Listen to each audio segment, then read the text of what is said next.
Hi everyone, welcome to my channel Start Smart। तो हम आज का अपना प्रोजेक्ट जो है वो स्टार्ट करते हैं। सबसे पहले हम फ़ोल्डर क्रिएट कर लेंगे और फ़ोल्डर आप किसी भी नाम से रख सकते हैं। मैंने फॉर नोवा के नाम से अपना फ़ोल्डर क्रिएट किया है और हम इसको ओपन करते हैं।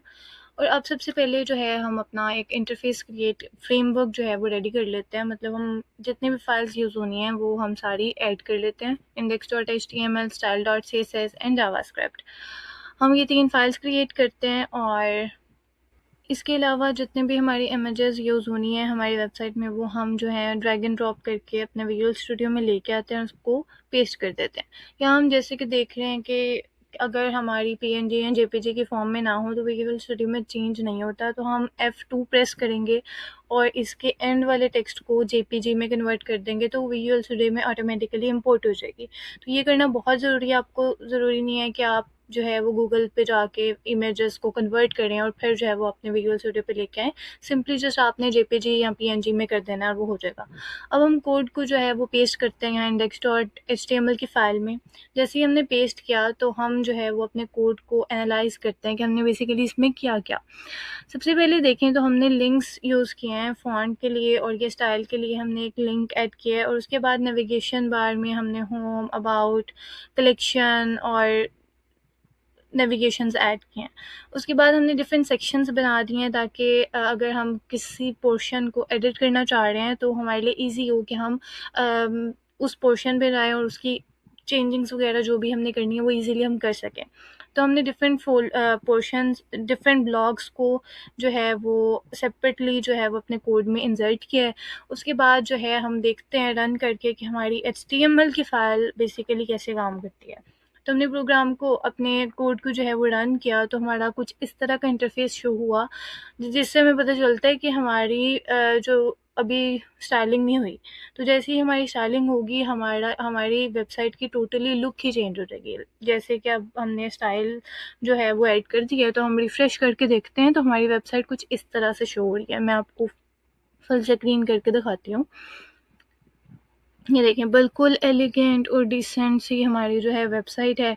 अब हमारे पास एक मसला ये आ रहा है कि हमारी ये वेबसाइट जो है वो रिस्पॉन्सिव नहीं है। मतलब अगर हम किसी भी बटन पे क्लिक करेंगे तो वो हमारे पास सेक्शन शो नहीं होगा। उसके लिए हम जेएस की फ़ाइल को जो है वो क्रिएट करेंगे और उसका कोड पेस्ट करेंगे तो हमारे पास हमारी जो वेबसाइट है वो बिल्कुल रिस्पॉन्सिव हो जाएगी। लेकिन अभी भी हमारे पास एक इशू है कि हम जो भी बटन क्लिक कर रहे हैं तो हमें कोई रिस्पॉन्स नहीं आ रहा। तो उसके लिए हम क्या करेंगे, सिंपली टेंशन लेने की कोई बात नहीं है। हमने सिंपली विजुअल स्टूडियो पे जाना है। साइड पे जो चैट बॉक्स है उस पे हम लिखेंगे, कोई भी अपने अकॉर्डिंग प्रॉम्प्ट देंगे कि हमारी जो वेबसाइट है वो रिस्पॉन्सिव नहीं है तो उसको रिस्पॉन्सिव बना दो। तो वो आपने प्रॉम्प्ट देना है और जैसे आप प्रॉम्प्ट देंगे और मेक श्योर करना है कि आपकी बाकी प्रीवियस जो वर्क है उसमें चेंजिंग्स ना आए। तो वो उस अकॉर्डिंग आपने प्रॉम्प्ट देना है और उसके बाद जो है वो थोड़ा टाइम लेगा। विजुअल स्टूडियो थोड़ा मतलब आपके पूरे कोड को रीड करता है और उसके अंदर जो भी चेंजिंग्स रिक्वायर्ड होती हैं वो मतलब उस अकॉर्डिंग जो है वो चेंज कर देता है। तो हम अपने वेबसाइट पे देखते हैं कि कोई रिस्पॉन्स टाइम टू टाइम हो रही है नहीं, क्योंकि हमने लाइव सर्वर किया तो टाइम टू टाइम जैसे ही हम कोड में चेंजिंग्स होती हैं हमारी आउटपुट में भी चेंजिंग्स हो रही होती हैं। हम अलाउ करेंगे कीप को और मतलब जो भी हमारे से वो मांगेगा, जो भी कमांड हमें देगा हमने उसको बस एक क्लिक में जो है वो अपने कोड में चेंजिंग्स कर लेनी है।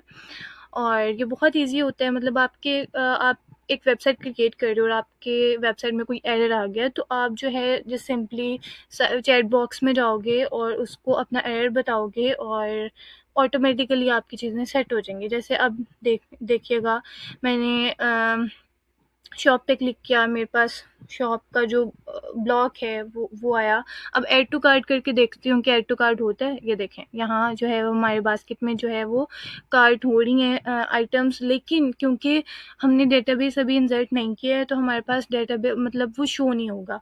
तो इसके लिए हम सेपरेट एक वीडियो बनाएंगे जिसमें हम जैम या पीएचपी को यूज़ करके हम अपनी डेटाबेस भी क्रिएट करेंगे। अब हमारी वेबसाइट में एक चीज़ मुझे और जो है वो थोड़ी अच्छी नहीं लग रही है, वो है ब्यूटीफुल लिविंग का जो कलर है वो मुझे अच्छा नहीं लग रहा, तो वो भी हम अपने प्रॉम्प्ट दे के चेंज करवा लेंगे। सिंपली हम ये मैनुअली भी कर सकते हैं, लेकिन मेरा बताने का मकसद ये है कि कोड को इतना, मतलब आप इतना लंबे लंबे कोड्स होते हैं, तो अगर आप नहीं इतना ढूंढ पा रहे कि हमारा वो वाला पोर्शन किधर है, आपको नहीं समझ आ रही है, तो जस्ट आप वो चीज़ पिक करें, चैट बॉक्स में लिखें और आपकी ऑटोमेटिकली वेबसाइट में चेंजिंग्स होती रहेंगी।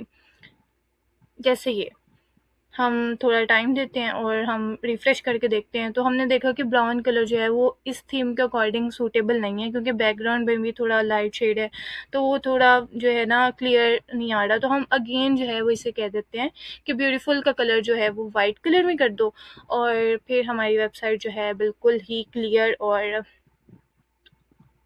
सिंपल वेबसाइट जो है वो हमारी क्रिएट हो जाएगी। हम इसको प्रॉम्प्ट देते हैं और उसके बाद थोड़ा वेट करना पड़ेगा हमें, क्योंकि ये थोड़ा टाइम लेता है और आपके इंटरनेट पे भी डिपेंड करता है। हमारे यहाँ सिग्नल्स का थोड़ा इशू होता है, तो कभी कभी जो है स्पीड स्लो हो जाती है। तो उसके बाद जो हमने रिफ़्रेश किया और अब हमारी वेबसाइट कंप्लीट हो गई है, और कोई भी इसमें चेंजिंग्स मेरे अकॉर्डिंग जो है वो नहीं करने की ज़रूरत। कुछ चीज़ें मैंने ऑलरेडी सेट कर ली थी, और अगर आपको इस वेबसाइट में कोई भी इशू हो तो आप कमेंट बॉक्स में पूछ सकते हैं, या कोई भी रेलेवेंट प्रोग्रामिंग से रिलेटेड कोई भी क्वेश्चन हो तो आप पूछ सकते हैं। So thanks for watching, hope you like my video, and I will see you in the next video.